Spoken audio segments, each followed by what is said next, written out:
Okay, ladies and gentlemen, welcome back to Mr. Fisher, and he's going to talk to you today about circles and their circumference. And no, circumference is not a knight of the round table, although that would be really cool.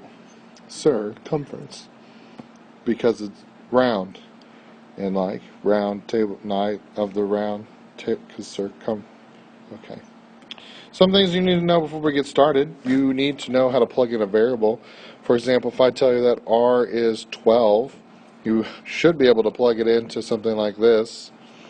And so it would be 2 times pi times 12. So it would be 24 pi. And 24 times pi would be 75.36. You should be able to do that. You should also be able to know all of your triangle theorems. For example, a squared plus b squared equals c squared. You should definitely be able to find that. Okay, and let's get started. Now, here's our picture.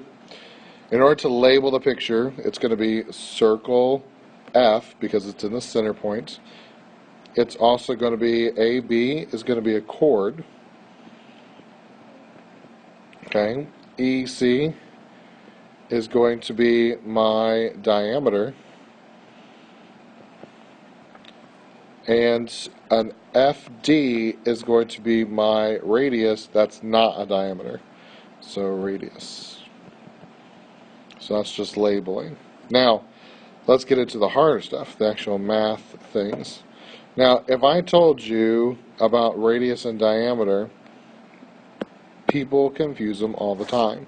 So if I tell you that the radius of this picture here, or FC, or FD, let's say that it's 5. Okay? If I'm going to work that problem out, I'm going to do the circumference formula, 2 pi times r. So it's going to be circumference equals 2 times pi times 5. Circumference equals 10 pi, and 10 times pi would be 31.4. Now, don't forget, like I did, I forgot my units. Okay. Now, if I told you that the diameter was 5, or that EC was 5, it's going to totally change the problem, because when you deal with circumference and diameter, C is going to be pi times the diameter. C equals pi times 5, so C would equal 3.14 times 5. That's going to be 15.7. Okay? Knowing the difference between radius and diameter is going to be very important when it comes to circumference. Now let's switch gears a little bit. When we do another circle, if I ask you for the radius and I give you part of a triangle like this, and I tell you that this is 8, actually let's do 3, 4, and then I want the circumference. Okay? It's supposed to be 90. Okay? Now, this right here is the diameter. So I have to find the diameter, and I'm going to find the diameter first by doing Pythagorean theorem in order to find that diameter. Okay, so I'm going to do 4 squared plus 3 squared equals the d squared. It's going to be 16 plus 9 equals d squared. 25 equals d squared. Square root 5 equals d. Not done. Now that I find the diameter, I do my circumference, pi times diameter, and I'm going to do C equals 5 times pi, and I'm going to get 15.7 inches, or whatever my units were. Okay, that's my answer. Okay, now let's look at our homework. So our homework starts off with labeling. So naming the circle is simply the center point, so it's going to be circle R. Now, I would suggest always using capital letters. Now, the radii, there are 4 radii in the circle. I'm going to give you 2 of them. The 2 I'm going to give you is going to be RA and RX. Now, there are 2 more. I'm going to let you find those other 2. Name the chords of the circle. Now, there are 4 chords to the circle, and I'm going to give you 2 of them. A chord is the endpoints that are on the circle. So XY is one of them, and so is YB. I'm going to let you find the rest, the other 2. The next one, it says name the diameters. Well, the diameter has to pass through the center, so it's going to be XY, and it's also going to be AB. If AB is 18 millimeters, then find AR. Well, AB is a diameter, and AR is a radius, so that means it's going to be half of it, which means that AR is going to be 9 millimeters. The next one says, if RY is 10 inches, find AR and RB. Well, RY is the radius, and AR is another radius, and AB is a diameter.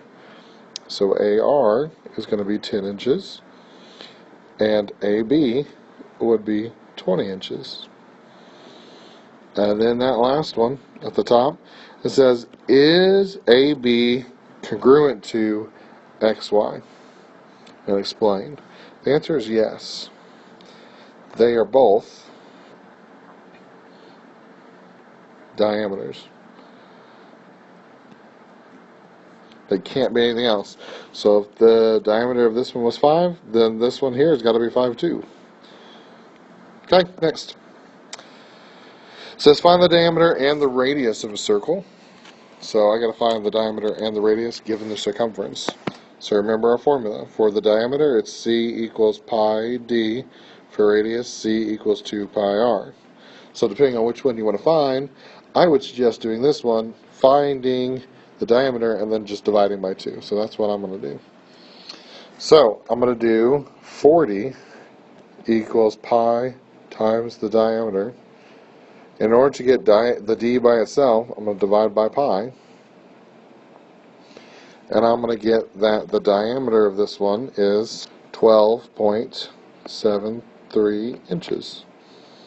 Now with 12.73 inches being the diameter, I'm going to divide that by 2. I'm going to get 6.36, or 36.7 inches. That's my answer. And let's do the other one. 256. Oh, such a big number. 256 equals pi times the diameter. Pi times the diameter, in order to get rid of it, I'm going to divide by pi. 256 divided by 3.14. It's going to give me 81, so the diameter is 81.53. And don't forget your units, it's feet. Now in order to get the radius, I need to divide it by 2. So it's 40.76 feet. If you forget the feet, you're not going to get it right. You did it wrong. Okay, next one. Bottom parts. It says find the circumference of each one of them using the triangle. This is where that whole triangle theorem thing is going to come back and play. Okay, so 8, 6 diameter. So I need to find the diameter, so 8 squared plus 6 squared equals the diameter squared. It's going to be 64 plus 36 equals the diameter squared. 64 and 36, when you add them, will make 100, which means I square root 100, so the diameter is 10. Not done. I now have to use C equals pi times d, so C equals pi times 10, which means that the circumference of number 7 is going to be 31.4 centimeters. Let's look at number 8. Number 8, 9, and 9. So I got my triangle. 9, 9 diameter. 9 squared plus 9 squared equals diameter squared. So it's 81 plus 81 equals diameter squared. 81 plus 81 is going to be 162 diameter squared. And then the square root of 162 is going to be 12.72 is the diameter. Still not done. C equals pi times the diameter. C equals pi times 12.72. 3.14 times 12.72 is going to be 39.9, and that's going to be inches. Okay, so the circumference is the part that I'm interested in. The part I don't have is the diameter, and I have to find it. Now for number 9, it's going to be another triangle. It's going to be 3 and 7. Trying to find the diameter. I'm going to let you do that one. And then for number 10, if I were to draw a line there, it's got to be 11. So C equals pi times 11, which means that the circumference is 3.14 times 11, which is 34.54 yards. Okay. I hope this has been helpful. I will see you guys in class.